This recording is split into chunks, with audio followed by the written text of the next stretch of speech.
Good evening, welcome to being teacher. आपसे कुछ बात करनी है कि जो पेपर सेकंड है उसको लेकर के कि पेपर सेकंड्स के आप लोग बिल्कुल फिक्र मत करें। पेपर सेकंड आपका कंप्लीट हो जाएगा कल मॉर्निंग में। आई होप लास्ट वीडियो है, कल तक आपका जो है पेपर सेकंड कंप्लीट हो जाएगा, ठीक है। लेकिन और हो सकेगा तो कल शाम तक जो है आपके लिए 500 MCQs का मैं टारगेट रख रहा हूँ कि 500 MCQs जो मोस्ट इंपॉर्टेंट MCQs हैं मैं उनको मतलब अच्छे अच्छे जो क्वेश्चंस हैं उनको मैं सर्च कर करके जो है आपको एक वीडियो बनाऊंगा जिस पे जो 500 MCQs होंगे वो इम्पोर्टेंट होंगे, ठीक है। ऐसे ही 500 MCQs पेपर थर्ड के लिए भी और पेपर फोर्थ के लिए भी बनेंगे और पेपर फर्स्ट के लिए भी बनाए जाएंगे, ठीक है। जिससे ये रहे कि आपको एक थोड़ा सा मोटा मोटा एक जो मतलब इम्पोर्टेंट क्वेश्चंस हैं वो आपको एक जगह मिल जाए, ठीक है। तो इससे जो आपका 75 जो क्वेश्चंस आपको सॉल्व करने हैं उसमें से कम मेरा जो टारगेट है वो 70+ टारगेट है कि आपको 70+ मार्क्स दिलाए जाएँ पर पेपर में, ठीक है। तो इसलिए फिक्र मत करना है, नहीं करना है। और पेपर सेकंड के MCQs वगैरह भी सॉल्व किए जाएंगे कल। पेपर सेकंड आई होप जो थ्योरी पोर्शन है इंपॉर्टेंट स्टेटमेंट्स वाला जो पोर्शन है वो कल शाम तक कंप्लीट हो जाएगा। और आज जो है आपका पेपर थर्ड का उम्मीद रहेगा नाइट में या फिर कल आफ्टरनून तक पेपर थर्ड भी आपका कंप्लीट हो जाएगा, ठीक है। रहेगा पेपर फोर्थ तो उसको भी हम लोग 8 से पहले ख़त्म कर लेंगे, ठीक है। डोंट वरी, क्योंकि थोड़ा सा उसको समझना पड़ता है, आपको समझाना भी पड़ता है ना, तो इसीलिए थोड़ा सा इसीलिए टाइम लग रहा है। और MCQs भी बनाए जा रहे हैं तो इसलिए परेशान नहीं होना है।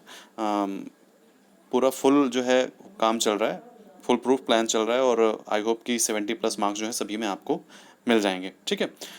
तो इसी के साथ में हम आज जो एक वीडियो है ये वीडियो जो है वीडियो इसमें जैसे कि आपने कमेंट जो आप करते थे कि सर ये क्वेश्चन गलत है या ये क्वेश्चंस गलत है, ठीक है। तो ये डाउट क्लियरेंस का वीडियो है। जैसे कि जो जितने भी आपको डाउट्स थे वो डाउट आपके इस वीडियो के माध्यम से क्लियर हो जाएंगे, ठीक है। ये वीडियो जो है इसमें जो आपको क्वेश्चंस मैंने भी जैसे क्या है जिस नोट से हमने डिस्कस किया था उसमें कुछ क्वेश्चंस गलत थे, ठीक है। तो उन क्वेश्चंस का ये पूरा बनाया हुआ एक वीडियो है। इसमें कुछ मैंने अपनी तरफ से भी क्वेश्चंस ऐड किए हैं जो इंपॉर्टेंट थे, इंपॉर्टेंट स्टेटमेंट्स भी मैंने इसमें ऐड किए हैं। तो जो क्वेश्चंस थे 30 से 40 क्वेश्चंस ही गलत थे, बट उसमें मैंने कुछ इंपॉर्टेंट जो हैं जो इंपॉर्टेंट जो पॉइंट्स थे, इंपॉर्टेंट स्टेटमेंट्स थे, इंपॉर्टेंट MCQs टाइप के वन लाइनर टाइप के थे वो हमने इसमें डिस्कस किए हैं, ओके। तो चलिए स्टार्ट करते हैं। हमारा पहला जो क्वेश्चन है कि संप्रेषण शब्दों, पत्रों या सूचना, विचारों, संपत्तियों का आदान प्रदान करने का समागमन है। तो कथन किसका है? देखिए स्टेटमेंट्स कैसे याद करने हैं थोड़ा सा मैं आपकी हेल्प करने की कोशिश कर रहा हूँ। अगर आपको अच्छा लगे, मतलब अगर सही लगे तो आप कोशिश कीजिए कि कैसे याद करना है और उनको अपने वर्ड्स में लिखिए, ठीक है। जैसे कि इसमें लिखा है संप्रेषण शब्दों, पत्रों, सूचना, विचारों, संपत्तियों, ठीक है। तो यहाँ पे संप्रेषण कम्युनिकेशन की बात की जा रही है। तो संप्रेषण शब्दों, पत्रों और सूचना तथा विचारों, यहाँ पे इंपॉर्टेंट क्या लग रहा है आपको? देखिए कुछ वर्ड्स जो अदर स्टेटमेंट्स में नहीं मिलेंगे वो आपको हर स्टेटमेंट्स के याद रखने हैं। जैसे कि फ्रेडजी मायर ने ये स्टेटमेंट दिया है, पेपर सेकंड का हम लोग ये क्वेश्चन है कि फ्रेडजी मायर ने डिस्कस कहा है कि विचारों, संपत्तियों, ठीक है। तो इसमें 2 पॉइंट जो है ये ज़्यादा इंपॉर्टेंट है। अगर कोई किसी में विचारों, संपत्तियों में आता है, वो संप्रेषण से रिलेटेड होता है, तो वो फ्रेडजी मायर ने कहा है। तो ये आप मतलब इतना लंबा स्टेटमेंट लिखने की बजाय आप एक छोटा सा स्टेटमेंट लिख लीजिए कि संप्रेषण और एरो करके विचारों और संपत्तियों, ठीक है, उसके आगे लिख दीजिए फ्रेडजी मायर ब्रैकेट में, ठीक है। ऐसे आप करने की कोशिश कीजिए तो भी स्टेटमेंट्स जो हैं आपको थोड़ा सा मतलब एक हल्के वे में मतलब आपको याद हो जाएंगे, ठीक है। मतलब इजी वे में याद हो जाएंगे, इतना आपको स्ट्रेस लेने की जरूरत नहीं रहेगी। ऐसे क्या रहता है, ऐसे पूरा स्टेटमेंट आपको याद करना पड़ता है, लेकिन ऐसे क्या करेंगे फ्रेडजी मायर। फिर अगर आपको लगता है कि ये भी आपको नहीं करना है, मतलब अगर आप नहीं करना चाहते तो बताइएगा, इसमें ज़्यादा टाइम नहीं लगेगा, मैं करके आपको दे सकता हूँ। बट मैं चाहता हूँ कि अगर आप अपने खुद के हैंड रिटन से लिखेंगे ना अपने पेज के ऊपर, तो आपको वो ज़्यादा टाइम तक याद रहेगा, मतलब ड्यूरिंग एग्जाम टाइम तक भी। तो इसीलिए मैं आपको ये खुद को करने के लिए बोल रहा हूँ। मैं आपको बस सजेस्ट कर रहा हूँ कि जैसे कि आप एक वर्ड ढूंढिए, हर स्टेटमेंट में कुछ वर्ड ढूंढिए जो कि आपको अदर स्टेटमेंट्स में कहीं नहीं मिल रहे हो, ठीक है। क्योंकि हर स्टेटमेंट्स कुछ अलग होता है, ये आप सच में बता रहा हूँ, हर स्टेटमेंट्स कुछ ना कुछ अलग होता है अपने आप में। तो उस स्टेटमेंट्स के जो की वर्ड है ना वो आप ढूंढने की कोशिश कीजिए। किस वजह से इसमें से विचारों, संपत्तियों लिखा है, ठीक है। तो ऐसे ही संप्रेषण लिख लीजिए कि संप्रेषण से रिलेटेड है, और उसके बाद विचारों एवं संपत्तियों और फ्रेडजी मायर ने स्टेटमेंट दिया है, ये इतना करके लिख लीजिए, ओके। तो ऐसा आपको करना है। नेक्स्ट है कि विद्यालय के समस्त कार्यक्रमों की सफलता तथा असफलता किस पर निर्भर करती है? तो प्रधानाध्यापक पर निर्भर करती है। पेपर सेकंड का भी ये क्वेश्चन है कि विद्यालय के समस्त कार्यक्रमों की सफलता तथा असफलता प्रधानाचार्य पर निर्भर करती है। देखिए ये वीडियो पूरा देखना है, इसमें कोई नानुकुर नहीं होना है, मतलब कोई भी एक्सक्यूज नहीं, मतलब ये नहीं कि देख लिया था स्किप करके चले गए। मुझे मेरी कोई रिस्पॉन्सिबिलिटी नहीं होगी, ठीक है। आपके सारे क्वेश्चंस गलत हो जाएंगे, क्योंकि देखिए होता कभी कभी ये है कि हम ये सोच छोड़ देते हैं अरे ये क्या इंपॉर्टेंट नहीं है। मैं अपने लिए नहीं कर रहा हूँ, आपको बार बार समझा रहा हूँ, ये आपके लिए कर रहा हूँ, तो इसीलिए ये सारे क्वेश्चंस ये देख लीजिएगा, आगे वीडियो है भले ना देखिएगा ये क्वेश्चंस, क्योंकि इन क्वेश्चंस को आपने कहीं ना कहीं गलत पढ़ा हुआ है। तो इससे क्या होगा, ये क्वेश्चंस अगर आप देख लेंगे तो जो क्वेश्चन हमने कहीं गलत पढ़े हैं ना, तो इससे आपका रिवीजन हो जाएगा और आपके जो क्वेश्चंस गलत पढ़े हैं वो सारे क्वेश्चंस इसमें सही हो जाएंगे। क्वेश्चंस ज़्यादा गलत नहीं है, 30 to 40 हैं, लेकिन कभी कभी ऐसा होता है कि 30-40 क्वेश्चन जो आपके गलत हैं, जो आपने मतलब सोच दिए हैं कि मतलब जो आप नहीं सोचेंगे पढ़ेंगे यहाँ पे, उसी में से अगर 10 से 12 क्वेश्चन आ गए तो ठीक है, तो रिस्क नहीं लेनी है, ठीक है, क्योंकि सेकेंड ईयर के एग्जाम्स फर्स्ट ईयर के अकॉर्डिंग ही जुड़ेंगे। मैं आपको ये बार बार इसलिए याद दिला रहा हूँ कि आप कोई भी लापरवाही ना करें, ठीक है। तो फिर नेक्स्ट है कि किसमें आधुनिक टेक्नोलॉजी के प्रयोग द्वारा सूचनाओं को छात्रों तथा निर्देशन प्रदाताओं तक पहुंचने की व्यवस्था की जाती है। किसमें आधुनिक टेक्नोलॉजी के प्रयोग द्वारा सूचनाओं को छात्रों तथा निर्देशन प्रदाताओं तक पहुंचने की व्यवस्था की जाती है। तो सूचना प्रदर्शन, ठीक है, सूचना प्रदर्शन हम कहते हैं या सूचना सेवा, ठीक है। आपको दो ऑप्शन मिल जाएंगे, सूचना सेवा, सूचना प्रदर्शन, ये पेपर 4 का है, ओके। फिर नेक्स्ट है कि पाठ्यक्रम संपूर्ण मानव जाति के ज्ञान तथा अनुभव का प्रतिरूप होना चाहिए। ये मतलब एक स्टेटमेंट है कि पाठ्यक्रम मतलब कैरिकुलम जो है वो मानव जाति के ज्ञान एवं अनुभव। अब इसमें देखो कीवर्ड ये मिल गया है, तो इसमें क्या करना है, कैरिकुलम लिखना है, पाठ्यक्रम लिखना है, ब्रैकेट में मानव जाति के ज्ञान एवं अनुभव लिख देना है और आगे एरो करके फ्रॉबेल लिख देना है, ठीक है। तो फ्रॉबेल ने ये स्टेटमेंट दिया है। नेक्स्ट है कि पाठ्यक्रम सारे अनुभवों को अपने अंदर सम्मिलित करता है, जिसका प्रयोग विद्यालय द्वारा बालक को शिक्षित करने के उद्देश्य से होता है। अब इसमें देखिए, विद्यालय द्वारा बालक को शिक्षित करने के उद्देश्य से होता है। इसमें आप की पॉइंट पाठ्यक्रम को कर सकते हैं, अनुभव को कर सकते हैं, और प्रयोग जो है विद्यालय द्वारा बालक को शिक्षित करने से होता है। तो ये स्टेटमेंट किसका है, मुनरो का, मुनरो ने स्टेटमेंट दिया है। फिर नेक्स्ट है कि पाठ्यक्रम ऐसी गतिविधियों का समायोजन है। अब इसमें कीवर्ड क्या हो गया, पाठ्यक्रम गतिविधियों का समायोजन। तो पाठ्यक्रम और ब्रैकेट में गतिविधियों का समायोजन लिख लेना है, जिसके द्वारा छात्र जहाँ तक संभव हो सके निश्चित परिणामों का उद्देश्य को प्राप्त करते हैं। ये किसने कहा, पॉल हिरस्ट ने, मतलब पॉल हिरस्ट ने ये स्टेटमेंट दिया है। नेक्स्ट है कि तर्क एवं दर्शन शास्त्र में विशेष योग्यता प्राप्त करने वाले को क्या कहते हैं। ये पेपर फर्स्ट का है, ठीक है, तो आप थोड़ा सा देख लीजिए क्योंकि क्वेश्चंस हैं ये इंपॉर्टेंट हैं, मैं इसीलिए बार बार कहने के लिए बोल रहा हूँ, क्योंकि पेपर फर्स्ट का भी मतलब जो है वो आने वाला है, मतलब वो भी भले ही लास्ट में हो, बट आपको पेपर फर्स्ट को इग्नोर नहीं करना है, ठीक है। एकदम से अगर आप स्किप कर देंगे, कुछ पढ़ेंगे ही नहीं, तो आप एकदम से जब उठाएंगे तो चीज़ें मतलब आपको फिर से शुरू से पढ़ना पड़ेगा। तो इसलिए पेपर फर्स्ट के जो भी MCQs है वो साथ साथ में सॉल्व करते चलिए, उनको भी समझते चलिए, ठीक है। फिर नेक्स्ट है कि ये क्वेश्चन समझ में आया आपको कि तर्क एवं दर्शन शास्त्र में विशेष योग्यता जो प्राप्त करते थे उनको फाजिल कहते थे, और इसमें क्या था कि किस उपाधि को प्राप्त करने के पश्चात मुगल काल में उसे उच्च पद पर नियुक्त किया जाता था। तो काबिल जो है एक उपाधि होती थी, इस उपाधि को प्राप्त करने के पश्चात मुगल काल में उसे उच्च पदों पर नियुक्त करते थे। एक नायकी शिक्षण पद्धति होती थी, ये क्या होती थी, मध्यकाल में मुस्लिम मदरसों में उच्च कक्षाओं की योग्य छात्र निम्न कक्षाओं के छात्रों को पढ़ाते थे। मतलब ये स्टार्टिंग तो हुई थी प्राचीन काल से ही, ठीक है, लेकिन मध्यकाल में इसका विकास हुआ। तो नायकी शिक्षण पद्धति क्या है कि जो बहुत बड़े लोग हैं, जो वहाँ पे जो बड़े लोग जो सीखते हैं, उच्च कक्षा के जो छात्र हैं वो निम्न कक्षा के छात्रों को पढ़ाएंगे, ओके। फिर कलकत्ता में हिंदू कॉलेज की स्थापना। तो कलकत्ता में हिंदू कॉलेज की स्थापना कब हुई थी, ये सारे क्वेश्चंस वेरीफाइड हैं वाया गूगल, एक सोर्स से नहीं 2-3 सोर्स से मैंने वेरीफाइड किया है, तो बिल्कुल नहीं सोचना कि क्वेश्चन आंसर गलत है। फिर भी अगर आपको लगता है गलत है तो आप कमेंट करके बता सकते हैं, अदरवाइज गलत एक भी क्वेश्चन गलत नहीं है इसमें, ओके। फिर है कलकत्ता में हिंदू कॉलेज की स्थापना, तो 1817 में राजा राम मोहन राय ने की है। ये निस्यंदन सिद्धांत किसने दिया, निस्यंदन सिद्धांत समझ रहे हैं, मतलब फिल्टरेशन मतलब थ्योरी जो है, मतलब छनन सिद्धांत जो है किसने दिया है, तो मैकाले ने 24 नवंबर 1839 को ये निस्यंदन सिद्धांत दिया है। इनका ये मानना था कि हम अगर बड़े बड़े लोगों को शिक्षा देंगे, बहुत बड़े बड़े लोगों को, जो पढ़े लिखे बहुत बड़े लोगों को शिक्षा देंगे, तो वो शिक्षा छन छन करके मतलब निस्यंद हो करके, फिल्टर हो करके, वो जो छोटे लोग हैं, जो छोटे तबके के लोग हैं, उन तक शिक्षा वो पहुँच जाएगी। फिर next the process of education पुस्तक किसने लिखी, द प्रोसेस ऑफ एजुकेशन पुस्तक किसने लिखी, तो है क्या है, ब्रूनर ने, ठीक है, जेरोम ब्रूनर ने ये पुस्तक लिखी है, the process of education. Sergeant योजना को अन्य किस नाम से जानते हैं, तो सार्जेंट योजना को हम युद्धोत्तर शिक्षा विकास योजना के नाम से जानते हैं, ठीक है, युद्धोत्तर शिक्षा विकास योजना के नाम से हम जानते हैं किसको, सार्जेंट योजना को। नेक्स्ट है कि सार्जेंट रिपोर्ट कितने भागों में विभाजित थी, तो 12 भागों में, ठीक है, सार्जेंट रिपोर्ट 12 भागों में विभाजित थी। सार्जेंट योजना ने हाई स्कूल के छात्रों से कितने प्रतिशत फीस लेने की सिफारिश की है? सार्जेंट योजना ने हाई स्कूल के छात्रों से कितने प्रतिशत फीस लेने की सिफारिश की है? तो 50% ही फीस लेने की बात सार्जेंट योजना में हाई स्कूल के छात्रों से की गई थी, मतलब माध्यमिक के छात्रों से की गई थी। फिर क्या है, सार्जेंट योजना के अंतर्गत माध्यमिक शिक्षा में छात्रों एवं शिक्षकों का अनुपात कितना होना चाहिए? तो 20:1, मतलब 20 छात्रों पे 1 टीचर। किसमें? सार्जेंट योजना में। कहाँ पे? माध्यमिक शिक्षा में। ओके। नेक्स्ट है कि विषय केंद्रित पाठ्यक्रम का अन्य नाम क्या है? विषय केंद्रित पाठ्यक्रम का अन्य नाम क्या है? तो पुस्तक केंद्रित पाठ्यक्रम। ये पेपर सेकंड है, ठीक है, ये पेपर सेकंड है। विषय केंद्रित पाठ्यक्रम का अन्य नाम क्या है? पुस्तक केंद्रित पाठ्यक्रम। फिर है कि अध्यापक तथा प्राचार्य प्रशासक से आपसी संबंधों के विकास में क्रिस्टोफर ने प्राचार्य के लिए कितने सूत्र बताए हैं? अब देखिए यहाँ पे कुछ नहीं, ये ऊपर कुछ नहीं पढ़ना है। क्रिस्टोफर ने प्राचार्य के लिए कितने सूत्र बताए हैं, बस क्वेश्चन यही है। तो पेपर सेकंड का है ये 10, ठीक है, 10 जो है सूत्र बताए हैं। फिर नेक्स्ट है कि बेटी बचाओ बेटी पढ़ाओ कब शुरू किया गया था? पेपर 1 है ये, ठीक है। बेटी बचाओ बेटी पढ़ाओ कब शुरू किया गया था? 2014 में।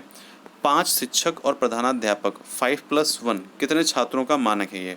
ठीक है, 5 शिक्षक और 1 प्रधानाध्यापक पे कितने स्टूडेंट्स जो हैं होने चाहिए? तो 150+, ठीक है। किस आयोग ने पहले प्राथमिक शिक्षा का विकेंद्रीकरण किया था? सबसे पहले किस आयोग ने प्राथमिक शिक्षा का विकेंद्रीकरण किया था सबसे पहले? तो हंटर कमीशन ने सबसे पहले जो है प्राथमिक शिक्षा का विकेंद्रीकरण किया था। 2016 में किसकी अध्यक्षता में 2016 में किसकी अध्यक्षता में नई शिक्षा नीति के विकास के लिए समिति ने अपनी रिपोर्ट प्रस्तुत की थी? 2016 में किसकी अध्यक्षता में हुई थी नई शिक्षा नीति के विकास के लिए? तो TSR सुब्रमण्यम, ठीक है, TSR सुब्रमण्यम ने ये रिपोर्ट 2016 में नई शिक्षा नीति के विकास के लिए समिति के लिए मतलब पेश की थी। फिर राष्ट्रीय शिक्षा नीति 2020 के अनुसार शिक्षक जो हैं वो किस ग्रेड तक मतलब या किस ग्रेड तक मातृभाषा या धर्म भाषा में पढ़ा सकते हैं? तो सिर्फ कक्षा 5 तक ही आपको मातृभाषा में और धर्म भाषा में पढ़ा सकते हैं। उसके बाद आपको जो मतलब अदर लैंग्वेज में है वो नहीं पढ़ाएंगे, मतलब वो मैंडेटरी नहीं है, वो आपको नहीं पढ़ाएंगे, ठीक है। आपकी मर्जी, आप पढ़ सकते हैं बट वो आपको नहीं पढ़ाएंगे। लेकिन 5th तक जो है वो मतलब पढ़ा सकते हैं, पढ़ा सकेंगे। ओके। फिर मदरसा शब्द जो है अरबी भाषा का है, मदरसा शब्द जो है अरबी भाषा का है। और जो वो मकतब है वो भी अरबी भाषा का शब्द है, ठीक है। मकतब भी जो है वो अरबी भाषा का शब्द है। मदरसा जो था ये उच्च शिक्षा के लिए था, ठीक है, मतलब उच्च छात्रों के लिए था, जो हायर क्लासेस के लिए। और जो मकतब था वो मतलब मीडियम छात्र के लिए था, उनको मौलवी साहब पढ़ाते थे। और मकतब जो है वो कहीं भी लग जाता था। अगर बच्चे कम थे तो मकतब मतलब वो अपने घर, मौलवी साहब अपने घर पे भी बुला लेते थे बच्चों को, ठीक है। मध्यकाल की बात है ये। फिर कोलकाता विश्वविद्यालय की स्थापना कब हुई थी? कोलकाता विश्वविद्यालय की स्थापना कब हुई थी? कोलकाता विश्वविद्यालय की स्थापना कब हुई थी? 1857 में। किसने की थी? अलेक्जेंडर डफ ने कोलकाता विश्वविद्यालय की स्थापना की थी। द्वैत शासन, ठीक है, द्वैत शासन की स्थापना कब हुई थी? 1919 में, गवर्नमेंट ऑफ इंडिया एक्ट के द्वारा, गवर्नमेंट ऑफ इंडिया एक्ट के द्वारा। फिर कलकत्ता विश्वविद्यालय के प्रथम वाइस चांसलर, ठीक है, प्रथम वाइस चांसलर मतलब उप कुलपति कौन थे? कलकत्ता विश्वविद्यालय के प्रथम भारतीय उप कुलपति कौन थे? तो आशुतोष मुखर्जी 1906 से 1914 में रहे थे। फिर उसके बाद 1921 से 1923 में रहे थे। 2 बार ये आशुतोष मुखर्जी जो है कलकत्ता विश्वविद्यालय के प्रथम उप कुलपति बने थे। उसके बाद लीड्स जो हैं विश्वविद्यालय के प्रथम कुलपति, जो लीड्स विश्वविद्यालय उसके प्रथम कुलपति कौन थे? सर नाथन बोर्डिंगटन, ठीक है, सर नाथन बोर्डिंगटन जो थे वो लीड्स विश्वविद्यालय के प्रथम कुलपति थे। उसके बाद है कि बेसिक शिक्षा परियोजना, बेसिक शिक्षा परियोजना प्रारंभ की गई थी। तो बेसिक शिक्षा परियोजना 1993 में प्रारंभ हुई थी, 2000 में पूरी हुई थी और यूपी में जो है बेसिक शिक्षा परियोजना लाई गई थी। भाई वर्धा शिक्षा का केंद्र बिंदु क्या है? तो वर्धा शिक्षा का केंद्र बिंदु क्या है? हस्तशिल्प, ठीक है। एक तरीके से कह लीजिए स्किल्स, मतलब कि स्किल्स को लेकर के हस्तशिल्प जो है, छोटे छोटे मतलब हस्तशिल्प बना करके उनसे कुछ पैसे अर्न करना जो है वर्धा शिक्षा योजना का केंद्र बिंदु था, हस्तशिल्प के माध्यम से बच्चों को सिखाना। ओके। फिर वर्धा शिक्षा योजना में कितने वर्ष के बच्चों के लिए शिक्षा की व्यवस्था की गई है? तो वर्धा शिक्षा योजना को हम पहले तो बुनियादी शिक्षा योजना के नाम से भी जानते हैं, नई तालीम, बुनियादी तालीम और बेसिक शिक्षा के भी नाम से हम इसको जानते हैं, ठीक है। तो वर्धा शिक्षा योजना में कितने वर्ष तक के बच्चों की शिक्षा की व्यवस्था की गई थी? तो 7 से 14 वर्ष तक के बच्चों की शिक्षा की गई थी। और वर्धा शिक्षा योजना को कौन देख रहा था? गांधी जी देख रहे थे, ठीक है, गांधी जी के अंडर में वर्धा शिक्षा योजना चल रही थी। नेक्स्ट है कि राष्ट्रीय अध्यापक शिक्षा परिषद मतलब national council for teacher education, राष्ट्रीय अध्यापक शिक्षा परिषद की स्थापना कब हुई थी? तो 1995 में राष्ट्रीय अध्यापक शिक्षा परिषद की स्थापना हुई थी। हमने लास्ट वीडियो में जो पेपर थर्ड का था, ये पेपर थर्ड है, ठीक है, पेपर थर्ड का था, ये लास्ट वीडियो में हमने देखा था। नेक्स्ट है कि केंद्रीय हिंदी संस्थान की स्थापना कब हुई थी? तो आगरा में पेपर थर्ड में केंद्रीय हिंदी संस्थान की स्थापना हुई थी। ओके, उसके बाद है कि पूना संस्कृत कॉलेज की स्थापना कब हुई थी, कहाँ हुई थी?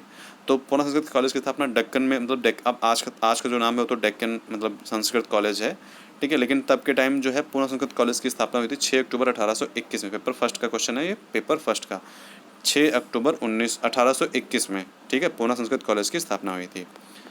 नेक्स्ट है कि केंद्र में शिक्षा मंत्रालय में शिक्षा विभाग को कब परिवर्तित किया गया, मतलब शिक्षा मंत्रालय से शिक्षा विभाग में कब परिवर्तित किया गया था? तो 1954 में, पेपर थर्ड का क्वेश्चन है ये, परिवर्तित किया गया था शिक्षा विभाग में, शिक्षा मंत्रालय से शिक्षा विभाग में। हमने पेपर थर्ड में पढ़ा था अभी लास्ट वीडियो में। ओके, अब क्या है एवोल्यूशन क्या होता है? तो एवोल्यूशन का मतलब होता है मूल्यांकन, ठीक है, मूल्यांकन होता है। और असेसमेंट क्या होता है? आकलन, ठीक है। ये वर्ड्स मतलब आप कभी कभी क्या होता है, एवोल्यूशन को आप आकलन कह देते हैं या एवोल्यूशन को मूल्यांकन कह देते हैं, और असेसमेंट को भी आप मूल्यांकन कह देते हैं। तो एवोल्यूशन की मतलब क्या है? मूल्यांकन करना, ठीक है। मूल्यांकन करना किसको कहते हैं? जैसे कि आपने पेपर दिया है, ठीक है, तो आपकी कॉपियाँ जच रही हैं तो उसको मूल्यांकन करना कहते हैं, ठीक है। अब असेसमेंट क्या होता है? असेसमेंट आपने कोई प्रोजेक्ट बनाया, ठीक है, अब उसको मतलब अब वो कितना अच्छा बना है, वो कितना अच्छा और हो सकता था, तो वो आकलन होता है, वो असेसमेंट होता है, ठीक है। फिर है मौलिक कर्तव्य, किसमें है? 15A में। मौलिक कर्तव्य किसमें? 15A में, पेपर सेकंड का क्वेश्चन है ये। फिर मौलिक कर्तव्य, मौलिक अधिकार किसमें है? तो 12 से 35 में क्या है? मौलिक अधिकार हैं। ओके, फिर है राज्य के नीति निर्देशक तत्व, DPSP 36 से 51 तक हैं। पेपर सेकंड का क्वेश्चन है ये, राज्य के नीति निर्देशक तत्व 36 से 51, 36 से 51 आर्टिकल तक हैं, ठीक है। DPSP का फुल फॉर्म क्या है? Directive principle of state policy. Next है कि विषय केंद्रित पाठ्यक्रम को अन्य किस नाम से जानते हैं? विषय केंद्रित पाठ्यक्रम, जैसे कि हमने सबसे पहले भी हम पढ़ा थे कि विषय केंद्रित पाठ्यक्रम को हम किस नाम से जानते हैं? तो शिक्षक या अध्यापक केंद्रित पाठ्यक्रम, ठीक है। Just a second, same he question ऊपर दिया था, ठीक है, हमने ऊपर डिस्कस किया कि विषय केंद्रित पाठ्यक्रम को अन्य किस नाम से जानते हैं? तो शिक्षक या अध्यापक केंद्रित पाठ्यक्रम भी इसका राइट आंसर है, और पुस्तक केंद्रित पाठ्यक्रम भी इसका राइट आंसर है, ठीक है। तो आपका ये क्वेश्चन इस तरीके से आएगा कि मतलब आपका गलत नहीं होगा, बिल्कुल फिक्र मत करें, क्योंकि गूगल में दोनों आंसर्स दिए हैं, ठीक है, और वेरीफाइड आंसर्स हैं, मतलब ऐसा नहीं है कि वो मैंने मतलब एक मुक्त विश्वविद्यालय है, ओपन यूनिवर्सिटी उत्तराखंड विश्वविद्यालय, तो मैंने वहाँ से देखा था, तो वहाँ पे शिक्षक अध्यापक केंद्रित पाठ्यक्रम भी दिया था, और जो ऊपर पुस्तक केंद्रित पाठ्यक्रम है, जो विषय केंद्रित पाठ्यक्रम को अन्य किस नाम से जानते हैं, पुस्तक केंद्रित पाठ्यक्रम भी हम कहते हैं, वो भी जो है आंसर वेरीफाइड है, ठीक है, उत्तराखंड मुक्त विश्वविद्यालय से। तो आप बिल्कुल फिक्र नहीं करना है। तो अगर आंसर आपका क्वेश्चन में ऑप्शन ऐसे आएंगे कि आप कर लेंगे। ओके, फिर सार्जेंट योजना कितने वर्षों के लिए थी? तो सार्जेंट योजना जो है वो 40 वर्षों के लिए थी, और 1944 में सार्जेंट योजना आई गई थी। तो इन्होंने क्या कहता है कि 40 सालों में हम भारत के जो नक्शे को है बदल देंगे, एकदम पढ़ाई के नक्शे को बदल देंगे, और जैसे ब्रिटेन में पढ़ाई के स्तर को है, वैसे ही हम यहाँ पे स्तर पढ़ाई का लेवल करेंगे। ओके, फिर नेक्स्ट है कि वैदिक काल की समय सीमा कितनी है? तो वैदिक काल की समय सीमा कितनी है? 2500 ईसा पूर्व से 500 ईसा पूर्व, ये पेपर फर्स्ट का है। फिर नेक्स्ट है कि शैक्षिक निर्देशन का उद्देश्य व्यक्ति को उचित कार्यक्रमों के वर्ण एवं उसमें प्रगति करने में सहायता देना है। देखिए, ये अब इस स्टेटमेंट को कैसे आपको समझना है, समझाते हैं। शैक्षिक निर्देशन का उद्देश्य, शैक्षिक निर्देशन, आपको ये की पॉइंट मिलना है। शैक्षिक निर्देशन का उद्देश्य व्यक्ति को उचित कार्यक्रमों के वर्ण एवं उसमें प्रगति करने की सहायता देना है। तो उचित कार्यक्रम में वर्ण एवं उसमें प्रगति, बस इतना की पॉइंट रखना है कि शैक्षिक निर्देशन उचित कार्यक्रमों में उचित कार्यक्रमों की वर्ण एवं उसमें प्रगति, और आगे क्या लिख देना है? रूथ स्ट्रॉन्ग, ठीक है, रूथ स्ट्रॉन्ग ने जो है ये क्या किया है? स्टेटमेंट दिया है। पेपर 2 का है आपका। नेक्स्ट है कि व्यापक अर्थों में निर्देशन को शिक्षा का एक रूप समझा जाता है। अब देखिए यहाँ पे की पॉइंट आपके क्या है? निर्देशन, ठीक है, सबसे पहले निर्देशन लिखना है, क्योंकि निर्देशन को लेकर के यहाँ पे बात की जा रही है, गाइडेंस। ओके, तो निर्देशन जो है वो व्यापक अर्थों में शिक्षा का एक रूप समझा जाता है। ये छोटा स्टेटमेंट है, आप इसको लिख सकते हैं, इसमें इतना वो करने की बात नहीं है, लेकिन निर्देशन और व्यापक अर्थ ये इतना कर सकते हैं, और फिर क्रो एंड क्रो डाल सकते हैं। तो आप इसको ऐसे की पॉइंट में लिख सकते हैं। नेक्स्ट है कि मुदालियार आयोग ने माध्यमिक शिक्षा, और इसका स्टेटमेंट कितना क्रो एंड क्रो ने दिया है। ओके, मुदालियार आयोग ने माध्यमिक शिक्षा में कितने विषयों की सिफारिश की थी? मुदालियार आयोग ने माध्यमिक शिक्षा में कितने विषयों की सिफारिश की थी? पेपर 1 का क्वेश्चन है ये। तो 7 सब्जेक्ट्स हो जाएगा, ठीक है, 7 सब्जेक्ट की जो है मुदालियार आयोग ने माध्यमिक शिक्षा में सिफारिश की थी। एडम ने अपनी तीसरी रिपोर्ट कब प्रकाशित हुई? एडम की जो है उनकी तीसरी रिपोर्ट कब प्रकाशित हुई? तो 1838 में प्रकाशित हुई थी। ठीक है, पेपर फर्स्ट का क्वेश्चन है ये। फर्स्ट जो है वो 1835 में, सेकंड जो है वो 1836 में और थर्ड 1838 में। ओके, नेक्स्ट है कि बौद्ध काल में शिक्षा का माध्यम थी। देखिए इसमें बहुत कन्फ्यूजन थी, लेकिन फाइनली हमने कन्फ्यूजन दूर कर दी है। तो आई थिंक जहाँ तक मैंने कोशिश की दूर करने की, क्या था कि बहुत लोग कह रहे थे कि प्राकृत भाषा है, और बहुत सारे स्टेटमेंट्स भी आए थे कि सर प्राकृत भाषा है, कुछ लोगों ने कहा था सर पाली भाषा है। देखिए बौद्ध काल में तो शिक्षा का माध्यम थी। ठीक है, बौद्ध काल जो है बुद्ध जी के मरने के बाद में भी बौद्ध काल था, ऐसा थोड़ी कि जब तक बुद्ध जीवित थे तब तक था। तो बौद्ध काल में शिक्षा का माध्यम क्या थी? पाली भाषा। ठीक है, जिसमें पढ़ते थे, लिटरेचर अगर जिसमें लिटरेचर वगैरह लिखा गया था, तो वो शिक्षा का माध्यम था, वो क्या थी? पाली भाषा। लेकिन अगर ये कहा जाए कि महात्मा बुद्ध ने किस माध्यम में शिक्षा दी थी, ठीक है, अगर ये कहा जाए कि महात्मा बुद्ध ने किस माध्यम में शिक्षा दी थी, तो वो हो जाएगा प्राकृत भाषा। ठीक है, क्योंकि प्राकृत भाषा बुद्ध के टाइम बहुत ज़्यादा डेवलप थी। ठीक है, वहाँ के जो लोग थे प्राकृत भाषा में ज़्यादा समझते थे। ठीक है, बोलचाल में जो है प्राकृत भाषा बहुत आसान थी, लिखने में प्राकृत भाषा टफ थी। पाली भाषा जो है लिखने में आसान थी, तो इसीलिए पाली भाषा में लिटरेचर तैयार किए गए थे। तो इसीलिए शिक्षा का माध्यम जो बौद्ध काल में था वो पाली भाषा में था। ओके, बौद्ध काल काफ़ी टाइम तक चला है, तो इसीलिए पाली भाषा में जो शिक्षा का माध्यम था वो पाली भाषा में था। नेक्स्ट है शिक्षा को समवर्ती सूची में कब रखा गया? पेपर सेकंड क्वेश्चन है कि शिक्षा को समवर्ती सूची में कब रखा गया? तो 42 अमेंडमेंट्स था 1976 में। नेक्स्ट है स्वतंत्रता के बाद किस राज्य को सर्वप्रथम भाषा के आधार पर बांटा गया? देखिए सर्वप्रथम की अगर बात आए, सर्वप्रथम की बात आए और उसमें अगर आंध्र प्रदेश ना हो और बम्बई पंजाब दिया हो, और थर्ड ऑप्शन अगर अरुणाचल प्रदेश हो, और फोर्थ ऑप्शन अगर आपका ये हो कि ए और बी, और ए और बी में बम्बई और पंजाब दिए हो, तो आपका राइट आंसर क्या हो जाएगा? डी, ए और बी, बम्बई और पंजाब। ठीक है, क्योंकि फर्स्ट टाइम जो है क्या नाम, ये आंध्र प्रदेश डिस्कस हुआ था 1953 के एक्ट के अकॉर्डिंग। ठीक है, और फिर 1956 के टाइम पे 6 कंट्री जो थे वो स्टेट वो भाषा के आधार पर मतलब गठित किए गए थे, मतलब उनको बनाया गया था। तो बम्बई और पंजाब है, और 4 और भी डेवलप हुए थे, वो आप गूगल से करके देख लीजिए, बट ये क्वेश्चन था तो मैंने क्वेश्चन के अकॉर्डिंग मैंने इसको डिस्कस किया है। तो आंध्र प्रदेश जो है सबसे पहला जो है सर्वप्रथम जो है भाषा के आधार पर मतलब डेवलप स्टेट थे। उसके बाद में फिर बम्बई और पंजाब और 4 स्टेट और थे, जो 6 स्टेट एक बार मतलब 1956 में 6 स्टेट जो हैं, 6 से या 8 थे स्टेट, वो मतलब भाषा के आधार पर बांटे गए थे, उनको बांटा गया था। ओके, फिर नेक्स्ट है पेपर सेकंड का क्वेश्चन है। ठीक है, नेक्स्ट है कि 24वां संविधान संशोधन किससे संबंधित है? तो 24वां संविधान संशोधन जो है वो मूल अधिकार से संबंधित है। आई थिंक ये जो 24वां संविधान संशोधन जो है ये मूल अधिकार से संबंधित है। इसमें ये था कि मतलब संसद जो है वो मूल अधिकार के किसी भी पार्ट को संशोधित कर सकती है, तो इसको लेकर के जो है 24वां संविधान संशोधन मतलब किया गया था कि जो है मूल अधिकार को संशोधन मूल अधिकार में भी कर सकते हैं। ठीक है, तो ये पेपर सेकेंड है। ओके, एक सेकेंड। हाँ, तो जो संसद का बिल था, ठीक है, तो संसद का जो बिल था उसको मतलब संसद के द्वारा पास कर दिया गया था, मतलब कि हम फंडामेंटल राइट्स के जो है अमेंड कर सकते हैं, उसको हम संशोधित कर सकते हैं। ठीक है, तो 24 जो है वो अमेंडमेंट था। ओके, पेपर सेकंड का क्वेश्चन है। नेक्स्ट है कि भारत का संविधान किसके द्वारा स्वीकृत किया गया था? देखिए भारत का संविधान किसके द्वारा स्वीकृत किया गया था, किसके द्वारा अंगीकृत किया गया था? तो ये आप संविधान सभा आंसर लगाएंगे। ठीक है, और कब अंगीकृत किया गया था? देखिए तो 1949 को जो है वो अंगीकृत किया गया था। ठीक है, और स्वीकृत जो किया गया था, अगर संविधान किसके द्वारा स्वीकृत किया गया था पूछा जा रहा है, किसके द्वारा स्वीकृत किया जा रहा है, अगर ये पूछा जा रहा है तो संविधान सभा आंसर होगा। लेकिन अगर ये पूछा जा रहा है कि कब स्वीकृत किया गया था, तो 26 जनवरी 1950 होगा। ठीक है, 1949 नहीं होगा, क्योंकि 1949 को अंगीकृत हुआ था। ठीक है, उसको अपनाया गया था लेकिन उसको लागू नहीं किया गया था। ठीक है, तो अगर लागू करने की बात आए तो वो, या स्वीकृत करने की बात है तो वो 26 जनवरी 1950 को लागू हुआ था। ठीक है, पेपर सेकंड का क्वेश्चन है ये। नेक्स्ट है कि भारतीय शिक्षा का आरंभ कब हुआ था? 4000 से 5000 ईसा पूर्व जो है भारतीय शिक्षा का आरंभ हुआ था, बिफोर क्राइस्ट। नेक्स्ट है कि किस काल में शिक्षा पर ब्राह्मणों का एकाधिकार था? तो उत्तर वैदिक काल में जो है शिक्षा पर ब्राह्मणों का एकाधिकार था, 1400 BC से 200 BC तक।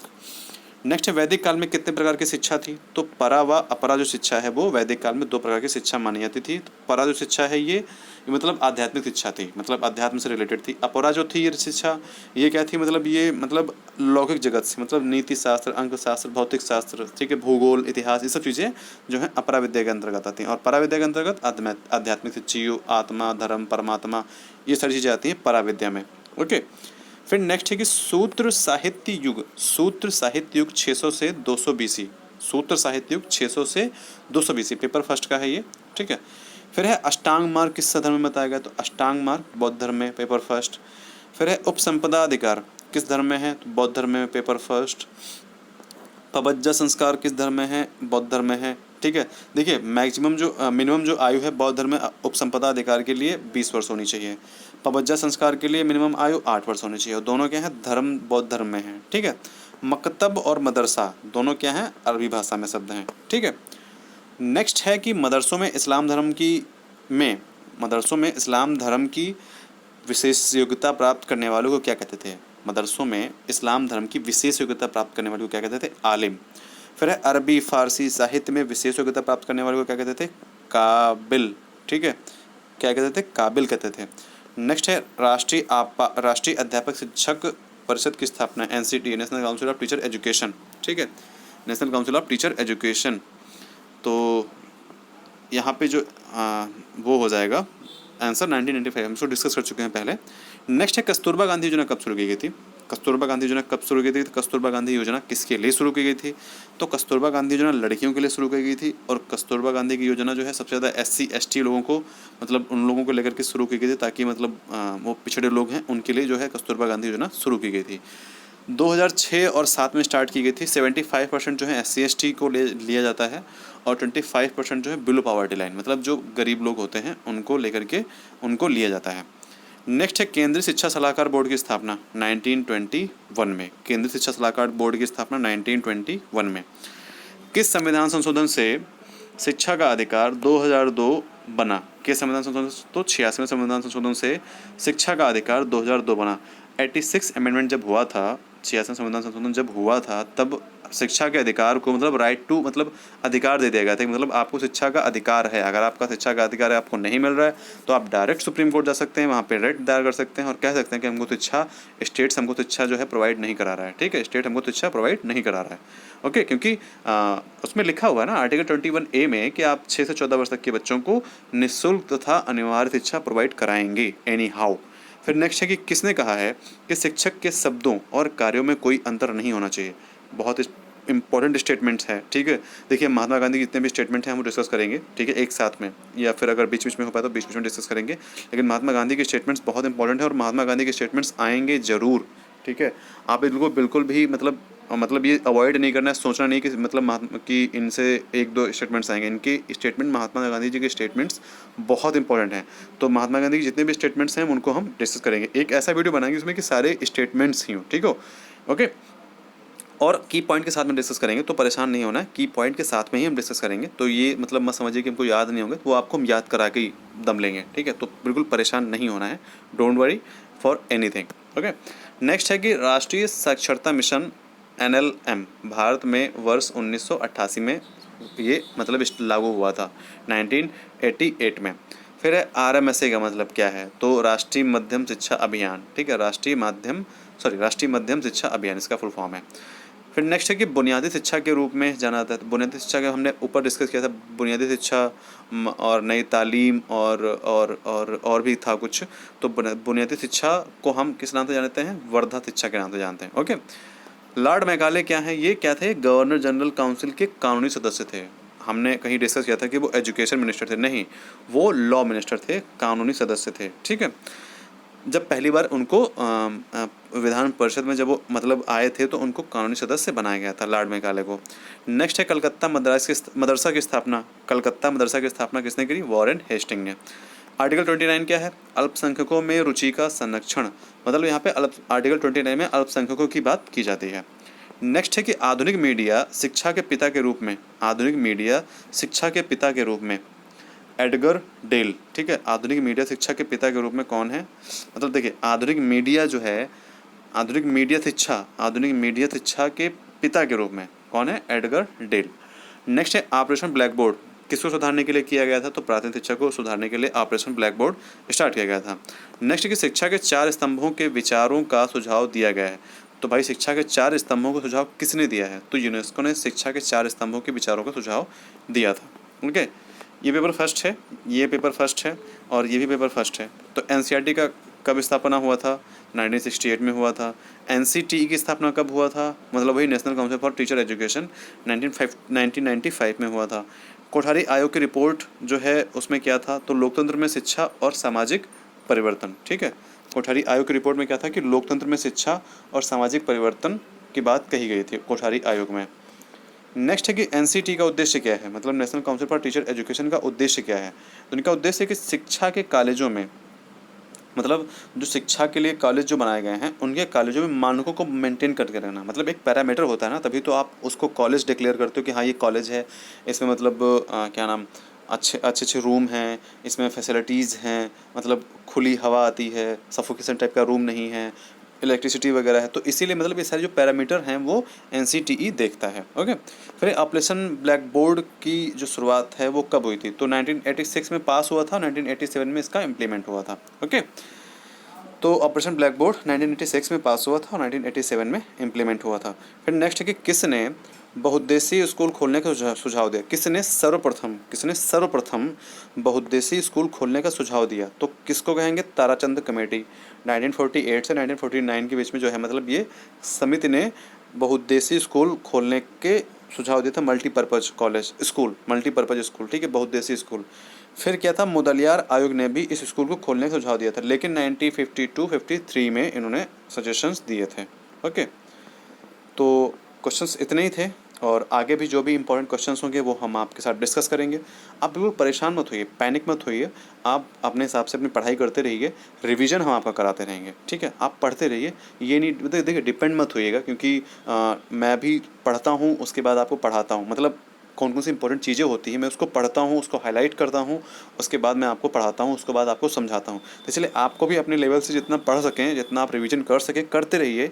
और बाकी हम आपके साथ में हैं, बिल्कुल घबराना नहीं है, पैनिक नहीं होना है, परेशान नहीं होना है, सब अच्छा होगा। ठीक है, 70+ मार्क्स आप सभी में गेन करोगे। मुझे आप पे विश्वास है कि आप और अच्छे से पढ़ाई कर रहे हो, तो इसीलिए बिल्कुल बिल्कुल परेशान नहीं होना है। ठीक है, चिल करिए एकदम मस्ती से। अगर मन करे पढ़ने का मन ना करे तो एक अच्छी मूवी देखिए, अपने मूड को अच्छा रखिए, क्योंकि जब आपका मूड अच्छा होगा तभी आप अच्छे से अपनी पूरी पढ़ाई कर पाएंगे। ये नहीं करना है कि आप दिन भर आप बुक लेकर के बैठे हैं, सुबह से लेकर के 5 बजे से, सुबह 5 बजे उठ गए हैं और फिर 12 बजे उठें, 12 बजे डायरेक्ट खाना खाने के लिए उठें और खाना खाने के बाद में फिर 1 बजे 2 बजे बैठ गए, आप शाम को 7 बजे उठें। तो ये नहीं करना है। ठीक है, पढ़ाई करनी है। ठीक है, पढ़ाई को ढूंढना नहीं है, पढ़ाई करनी है। पढ़ाई आपके माइंड जब तक के लिए आ रही तब तक करिए, माइंड में अगर नहीं आ रही तो उसको लेकर के मत बैठिए। ठीक है, लेकर के बैठने से ये है कि आप आगे जो टाइम आप पढ़ने वाले हैं वो भी आपका टाइम ख़राब हो रहा है। तो इसलिए जब तक आपका मन लगे पढ़िए, फिर सोइए, पढ़िए, सोइए, पढ़िए, सोइए, बस यही काम है। ठीक है, जब तक आपका एग्जाम्स चल रहा है तब तक। ठीक है, क्योंकि जब आपका मूड फ्रेश होगा तभी आप अच्छे से पढ़ाई कर सकेंगे। तो मेरा सजेशन बस इतना है कि अपनी पढ़ाई करिए, अच्छे से करिए, माइंड में आपके आनी चाहिए, चाहे कैसे भी हो। ओके, तो चलिए मिलते हैं नेक्स्ट वीडियो में। अपना ध्यान रखिए और बाय बाय।